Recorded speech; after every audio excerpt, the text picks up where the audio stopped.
perfectly fine arguing procedure. I am not fine with personal attacks. What I don't expect is to get the treatment I'm getting right now from defense counsel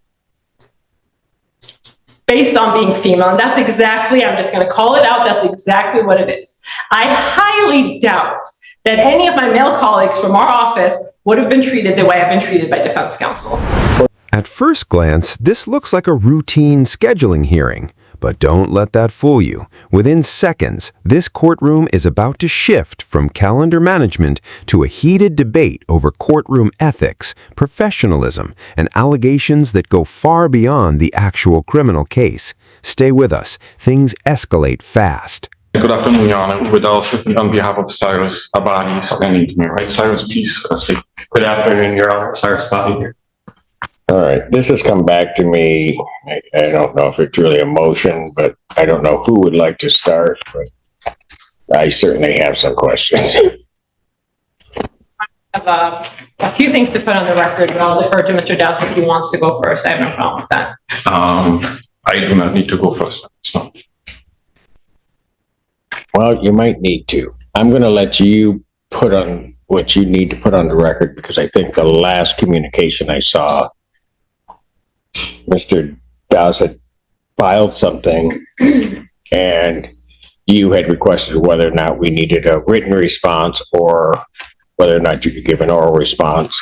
I think my staff had indicated what my answer was and that you could give an oral response on the record. So if that's where you'd like to start, go ahead. That's correct, Your Honor, and thank you for the opportunity to do so. I actually don't know where to start. This is a unique situation. I've never been accused in a public filing of lying. I've never been told that my narrative is sanctionable. So I'm not sure exactly where to start. I will start. Well, I got some things to say about that, but go ahead. Because and Mr. Dawes, I'm just going to tell you, I don't expect attorneys to necessarily like each other. I don't even care whether they like each other. Whether they talk to each other is irrelevant to me unless they cannot communicate in some professional way. But as I've told other attorneys, and particularly, and I'll name him Mr. Bennett, when he came and he accused somebody of some type of misconduct, that when that statement is made, the court has to look at that. And so I made it very clear to him, and I'll make it clear to you. If those are the kinds of things that are going to happen, you better be ready to roll with it, and you better have it. Because if you don't, that's sanction. Ms. Tanner, you may proceed. Your Honor, as counsel knows, and I think everyone in this room is aware, within this profession, our reputation and our integrity is everything. Throughout my career, I've routinely made decisions that were difficult decisions to make in a lot of aspects. I've been able to make those decisions because my reputation and my integrity are that important to me. And quite frankly, no case is worth me losing everything I've worked so hard for. What I've also routinely done in front of Your Honor, as well as other judges, is stand up here and make a point of defending opposing counsels when other people have accused them of anything from lying to misconduct and so on. The reason I make a point of doing that, even though in many situations that has truly not been necessary, is because I want to be very clear how important it is that we don't throw out baseless accusations at people. It's not a new situation to me necessarily to encounter a situation with opposing counsel where we disagree, where we misunderstand each other. I don't take offense. I've gone head to head with some of the best attorneys in this county as well as other counties. And not once have I been accused of what defense counsel is accusing me of.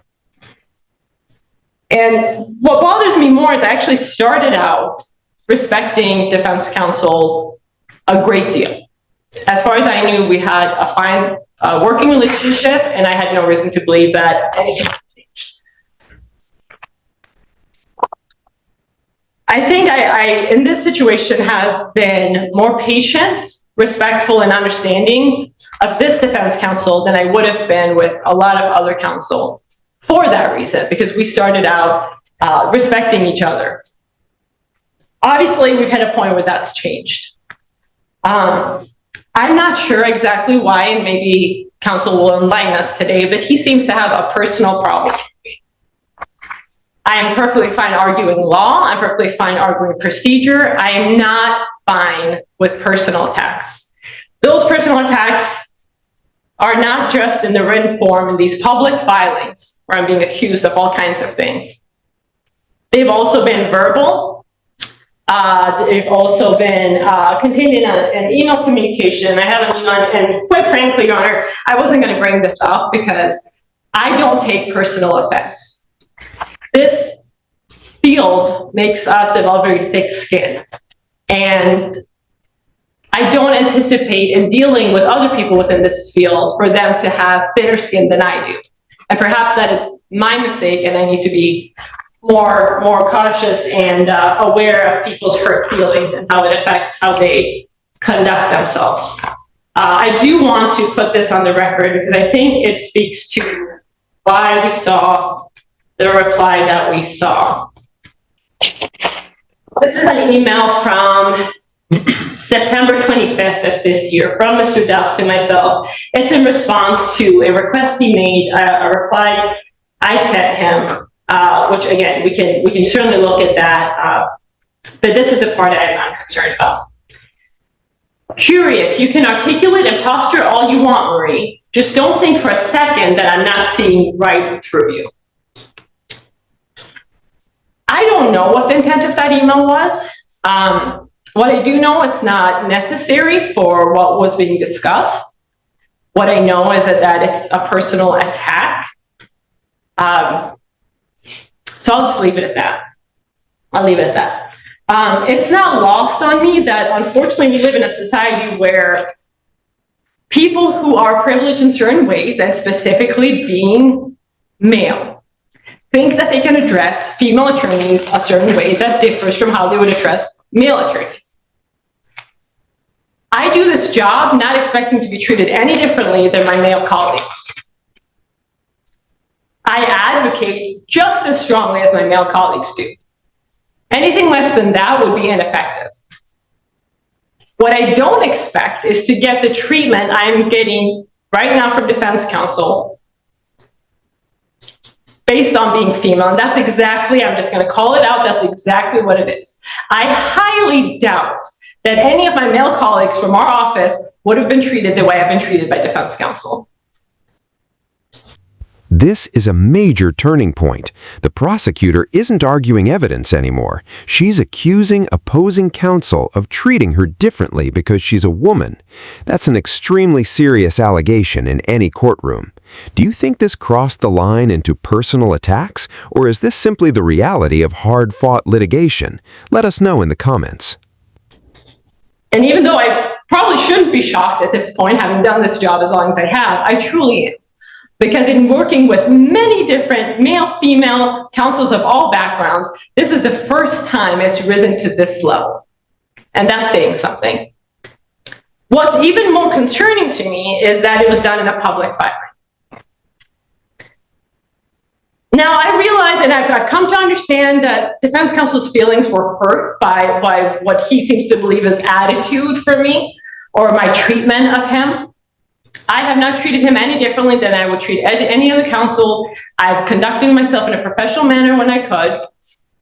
There are times where we have very intense discussions, and that's not out of any kind of intent to offend anyone. I'm quite shocked that defense counsel is as offended as he is by me and the job I've been doing. I was also shocked to read what he wrote. My hope is, because I try to get... Are you talking about what, and I don't mean to interrupt you, but you're talking about what he wrote in his response? In the reply. Specifically in paragraph 5. My hope is that counsel's kind of passions and hurt feelings took over, and that logic and common sense just didn't catch up quick enough before he filed that reply.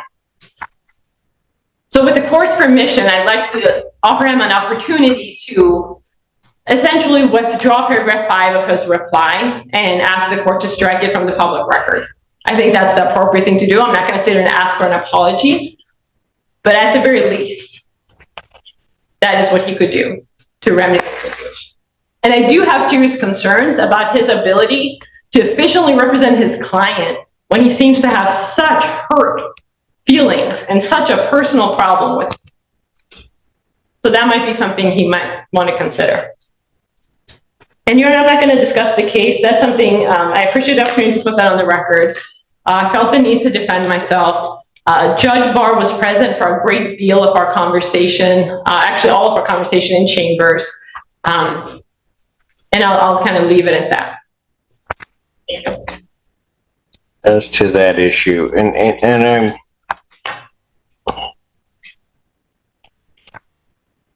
I great hesitation in saying this, and certainly Mr. Duss, you can respond if you want to that. When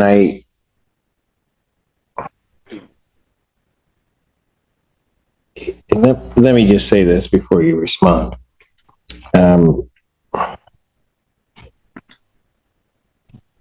I've read over the years a number of your pleadings, both from you and both from those in your office. I'm trying to be careful in the way that I put this. What I read when I received that,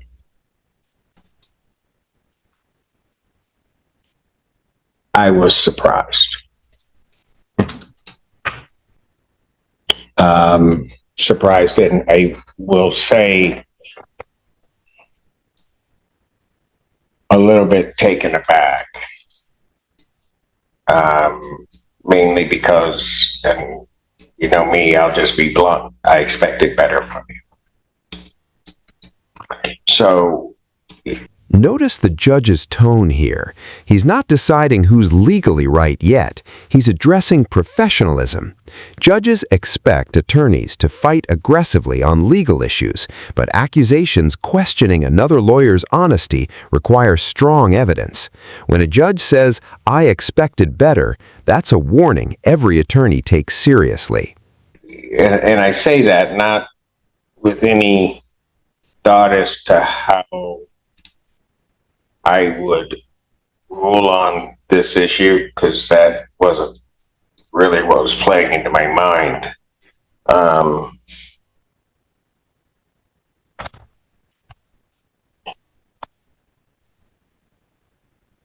don't know. Just expected better. Go ahead, Mr. Dobbs. Thank you. This is not personal, Judge. This is professional. Which part?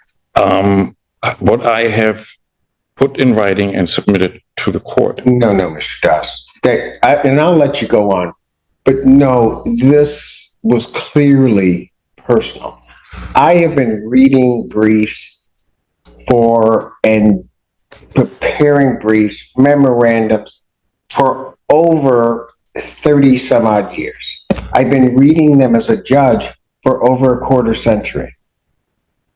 If I say to an attorney that I'm taken back by what you put in and that I expected better, you can take that however you will. You can defend yourself. You can say I'm all wrong, that I'm washed up, that somehow or another you can say whatever you want. But I don't say it unless I mean it. Understood. Go ahead.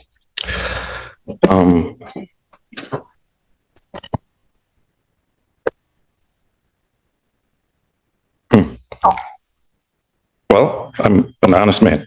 Ms. Tanner is quite skilled at doing one thing and then portraying it as something else. On September 23rd in chambers with Judge Barr, she brought up a legal issue for which there is no support, no authority. We sought to have a conversation about that, and there was no conversation to be had with Ms. Tanner. And so the exam ended up being adjourned because Judge Barr at the moment was not in a position to decide any of this. The legal issue before the court is, there's no dispute that preliminary examinations are governed by statutes, court rules, and the Michigan Rules of Evidence.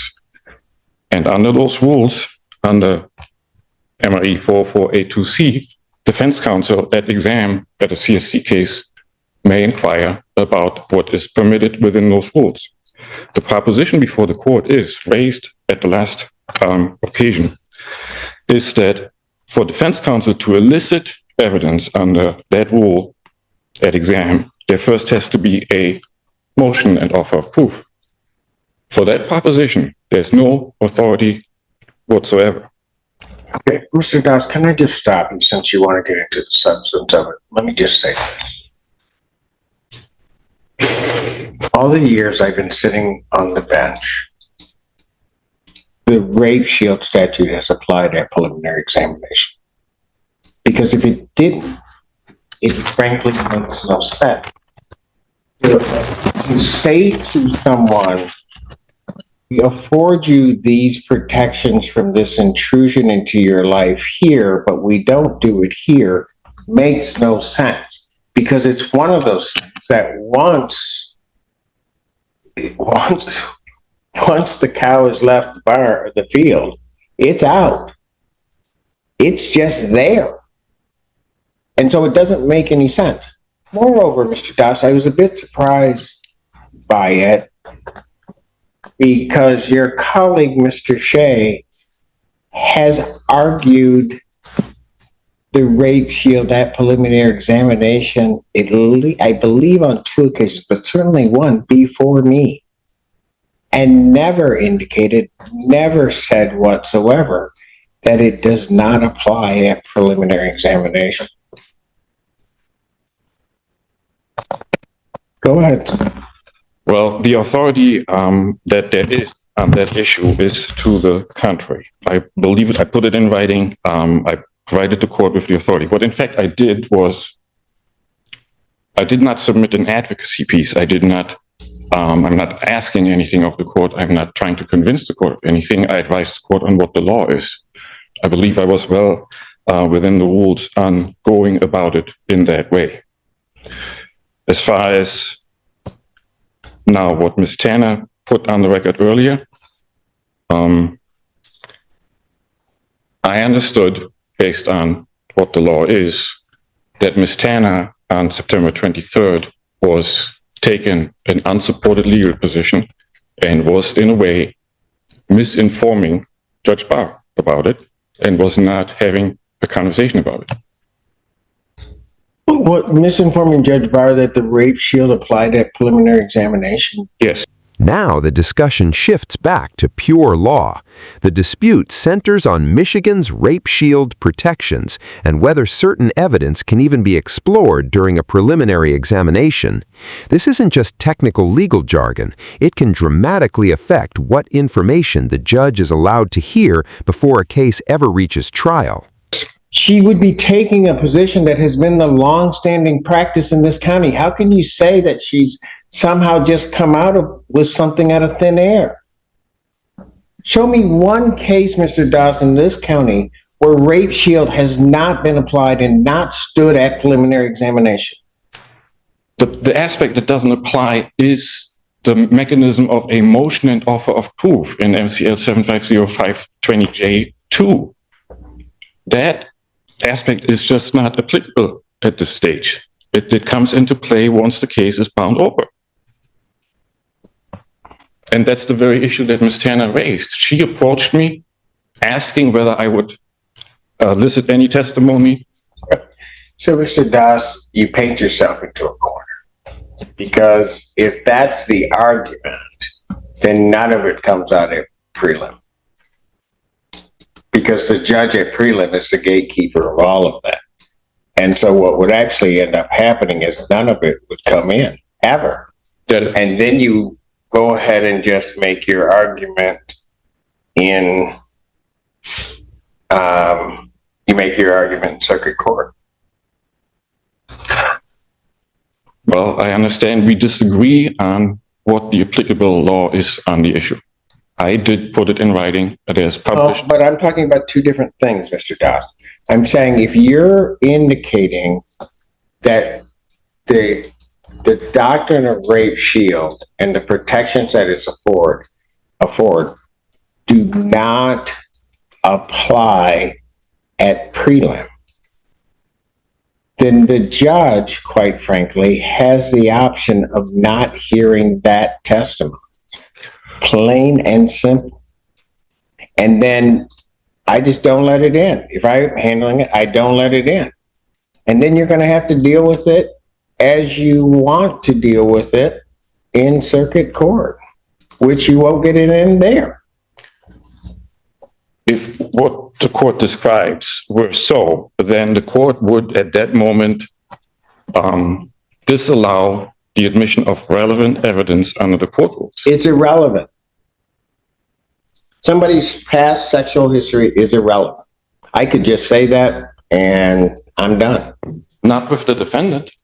Pardon? That's what the law said. That's what the court rule says, not with the defendant. That is not what the rule is. So, if I can go back once more. The very core item that's at issue is whether defense counsel before exam needs to provide a written motion and offer of proof if defense counsel wishes to inquire into evidence under 404A2C. And the law on that is that no, defense counsel is not required to do that. Defense counsel may inquire under the rule. Okay. Okay. And if the judge says, I need a motion before you do it, what do you then answer? I would ask the judge, what is the legal basis for making that requirement? And the judge is going to say, because I said so.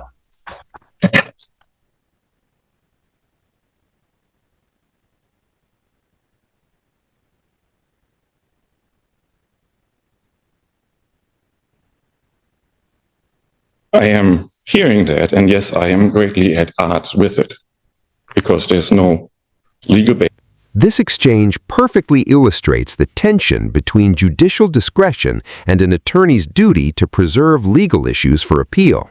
Defense counsel insists the law is on his side, while the judge makes it clear that courtroom procedure ultimately rests with the bench.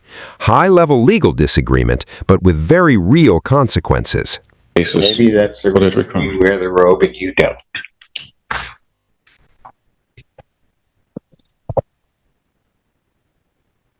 All right. I did submit in writing what I know the law to be, and I stand by that. Anything additional, Mr. Town? At this point, Your Honor. All right, this court is ready to rule so that there's an order that fashion Judge Barr can deal with. And that is that this court indeed does believe that the rape shield statutes were intended to offer certain protections to potential victims. That evidence, and this specifically needs to be noted, that evidence shall not be elicited at preliminary examination in any greater or lesser fashion, but in the same manner as that evidence would be alluded to at trial. To do otherwise would make the rape shield a nullity in its entirety. And so therefore, that evidence will not be allowed until such time as the court has had an opportunity to see what evidence is proffered at preliminary examination, is going to be proffered at preliminary examination. Tana, you will prepare the order. And there's the ruling. The court formally decides that the same rape shield protections apply during the preliminary examination, preventing that evidence from being introduced unless the proper legal showing is made first. Whether that ruling stands or gets challenged later is another question, but for today, the judge has drawn a very clear line. Did the court get it right, or should the defense have been given more latitude? Share your thoughts below. I will sign off, and that is the ruling of the court. Is there anything additional?